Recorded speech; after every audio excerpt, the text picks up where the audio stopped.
شبکه تیمور میدیا تقدیم میکند. بر اثر بارشات شدید باران از تپه‌های نزد دهه چشمه جماعت دهاتی به نام جور رحمانوی شهر ترسونزاده سیل فرآمد.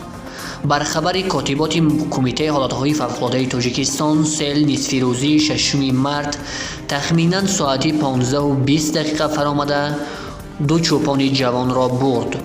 هر دو چوپان 18 سال داشته ساکنان دهاتی به نام جور رحمانوی شهر ترسونزاده میباشند آمده است. در خبر منبع می‌افزاید چوپانان کوشش کردند تا چاروای خود را از آفت طبیعی نجات دهند، ولی خود با 10 سر چاروا زیر سیل مانده به هلاکت رسیدند. گفته می شود جسد جوان 18 ساله در مسافه 4 کیلومتر دورتر از جای حادثه پیدا شده است.